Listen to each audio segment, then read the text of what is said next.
All right, joining us now are our student athletes from the University of Arkansas, Darius Acuff Jr. and D.J. Wagner. To ask questions, please raise your hand and we'll bring a microphone to you, and the room is open for questions.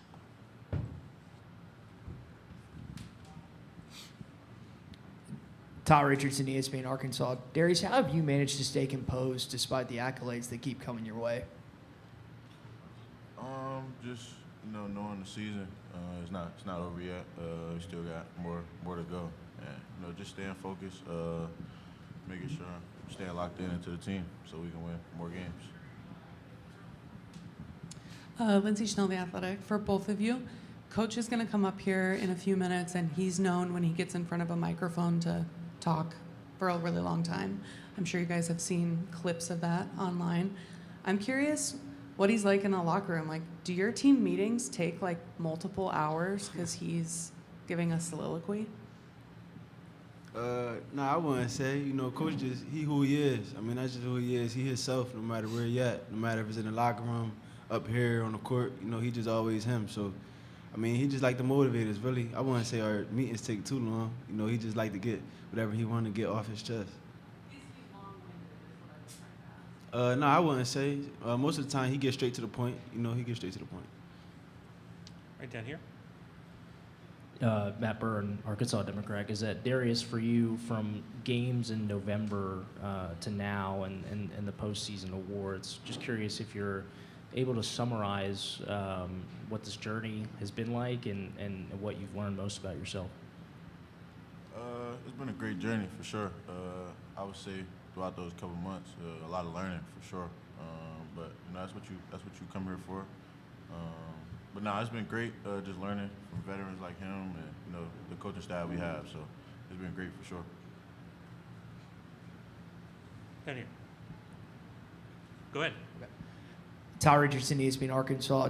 DJ, Cal was very quick to compliment you in the SEC championship game, grinning, beaming ear to ear. What does it mean? You're in your third year under him.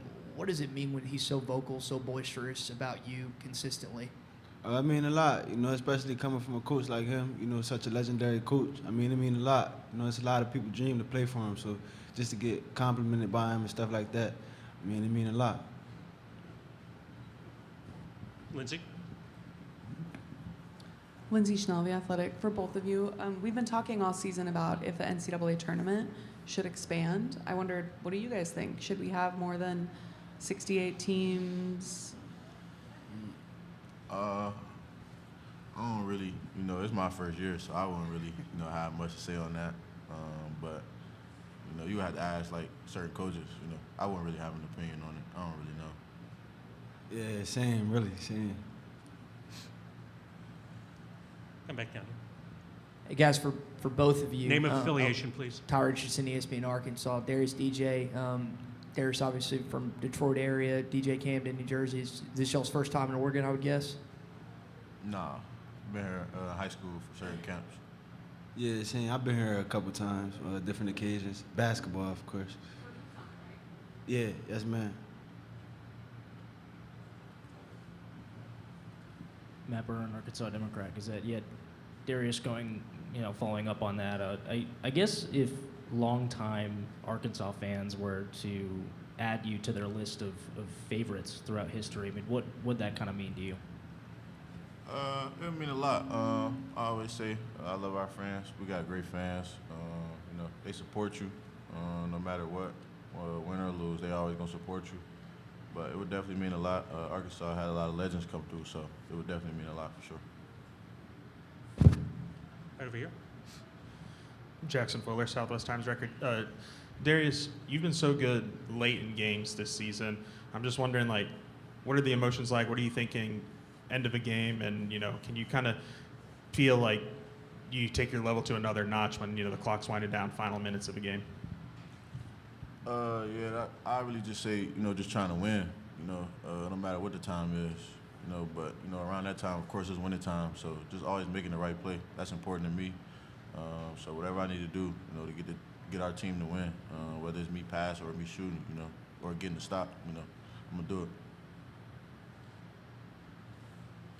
Yeah, go ahead.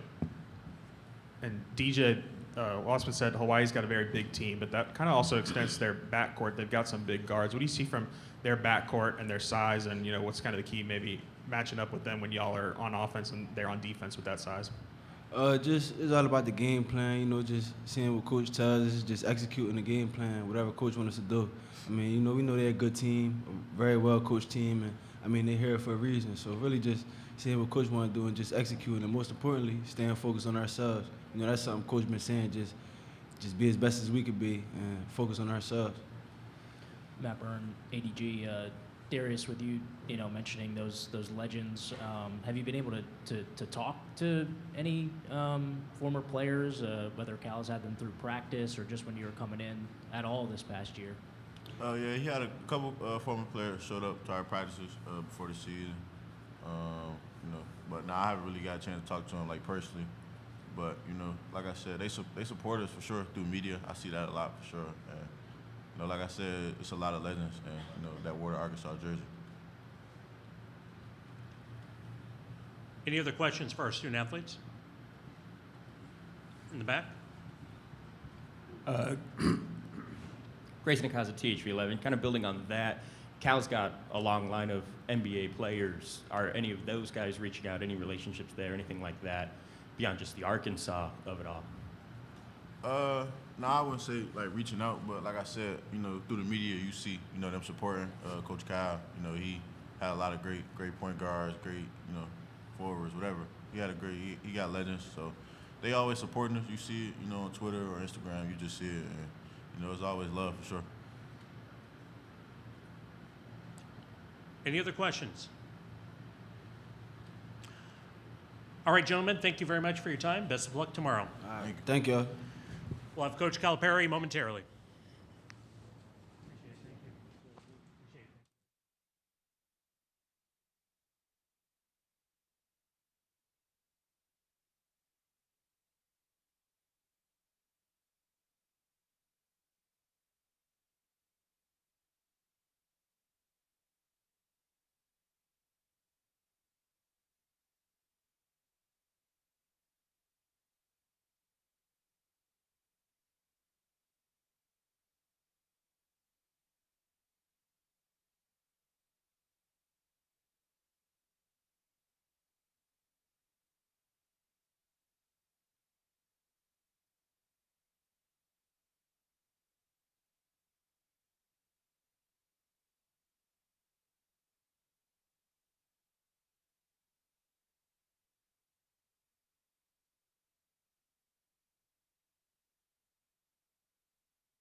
Joining us now for the press conference is Arkansas head coach John Calipari. Coach, we'll begin with an opening statement from you, and then we'll open it up to questions.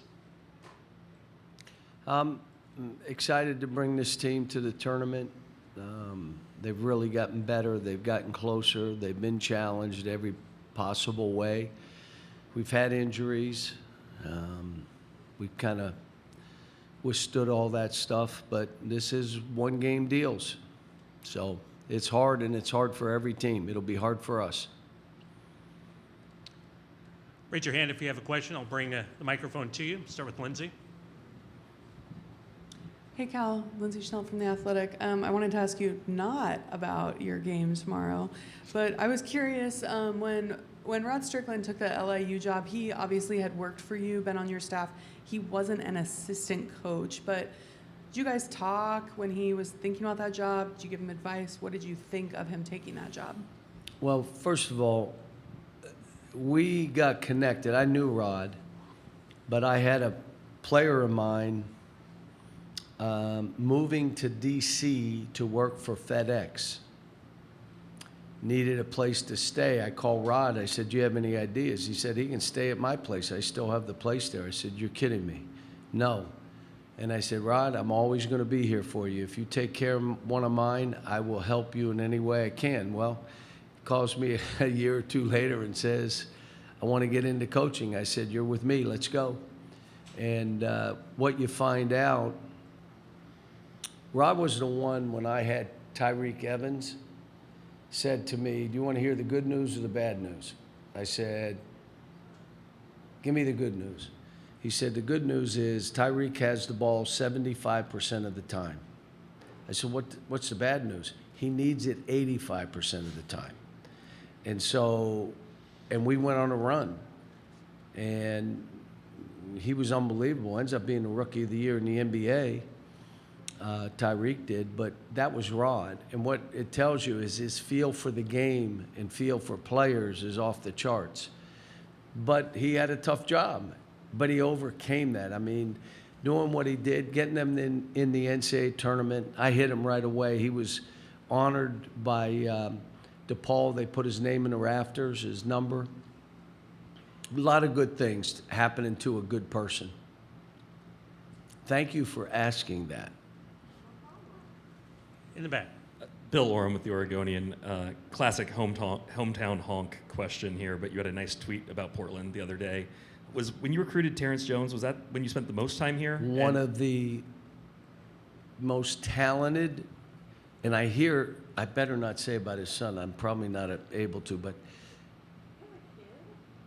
he was one of those, wherever you needed him to play. When we won the national title, he rolled his ankle. Go back and look. So bad, a normal human would have said, I can't go.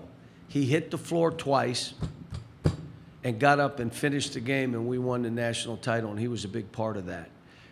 So, yes, I can't remember the name of the high school, but I do remember this. I had to have a wool cap on because it was a morning practice, and I could see my breath in the gym. And they had sweatsuits on. It was like, do they have heat out here? What's going on? But no, I remember being out. I was out here a lot. I come out for the Summit game, or, I've been out here. Matter of fact, I've been in hotels where I've done recruiting after that game. So. Jackson Fuller, Southwest Times Record. John, Hawaii's size in the front court, a lot's been made of that. Two-parter, what do you see from their front court, and have you spoken with your bigs about, challenging them? They have to be ready for this game. Well, they're not only big, they can shoot it.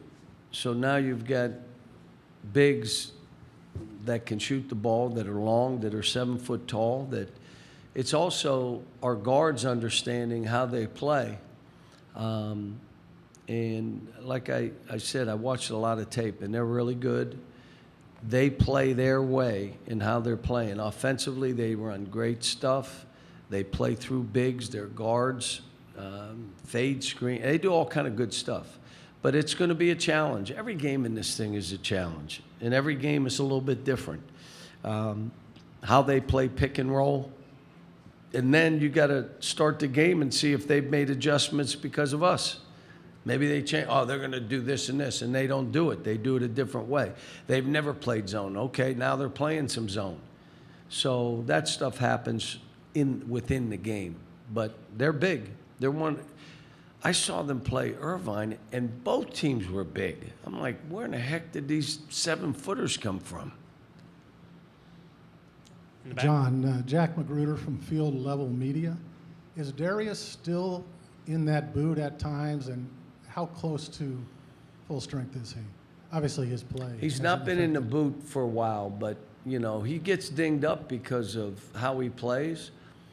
I tried to sit him out earlier than, and we had lost a game in double overtime, and he had 50 or whatever he had. And I said, why don't you sit out the next game? And went to double overtime. And he looked at me and he said, we lost. I'm not sitting out. And so then when I got him to sit out, we had to go back and forth. Tell me why you think I should. You know, I think I can do it. I said, because I need you fresher, and we needed him in the SEC tournament run to be that guy. And so I'm glad I did it. I took a chance, but, you know, I said we did the NBA load management. Sit back, let us try to win a game without you. But if he's hurt, you won't know, because he doesn't do that. I looked at him, he said, don't look over here, I'm fine. Up front. Wes Nakama, Warrior Insider. Coach, your players and most of your fans may not be as familiar with Hawaii as a program and the basketball culture out there, but you've been out there for the Maui Invitational, you've been there for the Rainbow Classic.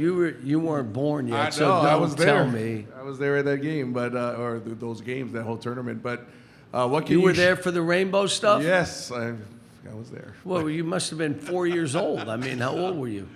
Oh no, I was actually out of college, but Well, you're older than I thought. Go ahead. yeah. Anyway, what can you share about your experiences, taking your teams to Hawaii and the basketball culture there, and just your overall experience with Hawaii basketball? Well, again, we did play in the Maui, I think, a couple different times, and we played in the Rainbow. And being there and being able to deal with that whole environment and be able to enjoy it, and then see the fans who are so committed to that program and to the coaches and to the players, it's kind of, it's kind of unique in what they do and how they do it. And I think their fans know how good this team is. What's their record? 24-8. Is it 25-8 or 24? He said 24-8. If you win that many games, you have a really good team. And they have a really good team. And they've got size, and they can shoot the ball. They've got guard play. But no, I have fond memories of those. Now, that's a long trip from where I've been to go out there and play now, but I'd do an exhibition out there maybe. Go out and play, stay a week, have a couple games. But Jerry. Coach Jerry Brewer from The Athletic. How do you think you've evolved? I won't go your entire career, like over the last 10 or 15 years, to have prolonged success. And what about you will never change? Well, the guys that played for me at UMass, the Harper Williams and those guys, and Lou Rose, and shouldn't have started Edgar Padilla, Carmelo Travieso, Dante Bright, Dana Dingle. Should I keep going? They say I got soft. They look at me and said, you are soft. And the guys at Memphis, I just got a text from CDR this morning, who they have him as one of the 5 leading scorers in the history of this tournament, have him 5th. And he said, thanks for letting me rock out. So, what changes is how you play because of the players you have. I don't have one style that, okay, you got to match this or you're not playing much. It's trying to figure it out. That's kind of stayed the same. And then being honest with kids. I'm not going to BS them in recruiting. I'm not going to BS them. I'm going to tell them the truth. Some kids can't take it. They say keep it real. Not with me, but you keep it real with these guys. So keeping it real and being honest, and yet you got to care, you got to love on them, I think I've done all that the same. What's changed how we play this game. Do you remember when it used to be 5 passes before you shoot and you screen everybody? You remember how much pick and roll? I never did any pick and roll with Derrick Rose. And the reason was I wanted him to shoot the ball. I didn't want 2 people to guard him. So we did stuff different. Tried to play fast. I've never had great shooting teams. Matter of fact, had some of the worst free throw shooting teams to come in this tournament. That was the last thing I looked at. I wanted to see how do they play, how hard do they play, are they competitive, are they good teammates, do they want to be coached? All that kind of stuff has kind of stayed the same. But the game has changed. I mean, more people are analytics. Did you ever play? No, I never played. But what do you mean? It's all what the numbers say. I'm not that guy either. I listen to the numbers, but I go with my gut. Sometimes it's right, sometimes it's not, but that's how I've done it, and it's worked out pretty good. Does that answer what you're saying? Jackson Fuller, Southwest Times Record. John, we saw Carter here, and he obviously didn't travel to Nashville. I know you said Final Four was the best timeline. Any update there, or is it still maybe a Final Four? He won't play this weekend. Hey, Cal, Ty Richardson, ESPN Arkansas. You talked about challenges earlier. Hawaii is the best team in college basketball at allowing the few assists per game. You guys are undefeated when you get 20 or more assists. How do you counteract that tomorrow? Shoot a lot of layups. I mean, to be honest, we'll play the game as it unfolds. I mean, if they want to run and trap, we'll probably have a lot of assists. If they're playing straight up, we'll probably be telling guys to get to the rim. They take away threes by fanning out. Well, then you got to spread them out and beat them on the bounce if you can. They may play some zone. I mean, some of this stuff, I'm making calls, and I tell the kids, I just need to see how they're playing stuff so that we can move forward. But they don't give you a lot of opportunities for a catch and shoot. They don't, because they'll spread their defense. Up here. Wes Nakama, Warrior Insider. Coach, you've been to this tournament, dozens of times, and one of the things they talk about is maturity, and especially in today's day and age of college basketball. Hawaii is probably the oldest team in the country. They got 24-year-olds, 25-year-olds who are married. How do you think that can benefit them? That guy got children. I mean, they're older. They're mentally more equipped to go through this stuff. But I've started 5 freshmen one year, and we got to a Final Four, matter of fact, final game. And many times this year we're starting 2 freshmen. We're going to play the best players, and we played some older teams, and it's harder. It's harder. They've been through the wars. There's things that they have experienced that an 18-year-old has not experienced. Part of it is the NCAA Tournament, because this is different. This is one game. You play bad, you lose. And with that, we are out of time. Coach, thank you very much. Best of luck tomorrow. Thank you. We will have the student athletes from the University of Texas at 1:20.